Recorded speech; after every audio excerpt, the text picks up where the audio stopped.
Hi friends, అందరికీ నమస్కారం. Welcome back to Akhila SJ news. AP వైపుగా మరొక తుఫాన్ దూసుకొస్తుంది. ముందాన్ తుఫాన్ నుండి ఊపిరి పీల్చుకున్న లోపే మరొక తుఫాన్ అయితే దూసుకొస్తుంది. ప్రస్తుతం ఉపరితల ఆవర్తన 24వ తేదీకి వాయుగుండంగా మారి దక్షిణ బంగాళాఖాతంలోకి అయితే ప్రవేశిస్తుంది.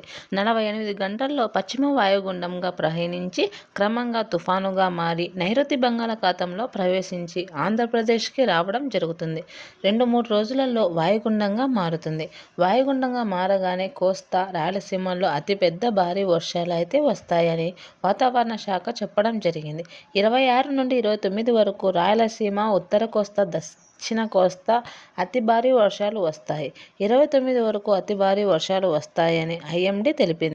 ముంతాన్ తుఫాన్ లాగానే ఈ తుఫాను కూడా ఆంధ్రప్రదేశ్కు, రాయలసీమపై అతి ప్రభావం చూపుతుందని చెప్పారు. 29 నుంచి కృష్ణా జిల్లా, నెల్లూరు, రాయలసీమల్లో అతి భారీ వర్షాలు వస్తాయని చెప్పారు. ప్రస్తుతం కాకినాడ, మచిలీపట్నం మధ్యలో తీరం దాటే అవకాశం ఉందని, సముద్రం ఉపరితల ఉష్ణోగ్రతలు ఉత్తరాది నుండి వీచే గాలులు ప్రభావం చూపుతాయని అంచనా వేశారు. ఇది ఇంకా క్లారిటీ రావలసి ఉంది. తీరం దాటే సమయంలో మార్పులు వస్తాయని చెప్పారు. ఇది దిశలు మార్చి వేస్తాయని అంచనా వేశారు. ఇంకా కోస్తా, రాయలసీమ, చిత్తూరు, తిరుపతి, నెల్లూరు, పొట్టి శ్రీరాములు జిల్లా, కృష్ణా, బాపట్ల, ప్రకాశంలో ఆంధ్రాల అన్ని జిల్లాలకు అధిక వర్షపాతం ఉందని చెప్పారు.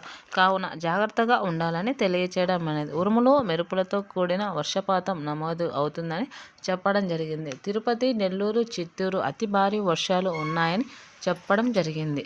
కావున ప్రజలందరూ జాగ్రత్తగా ఉండాలని అయితే తెలియచేయడం అయినది. Thanks for watching.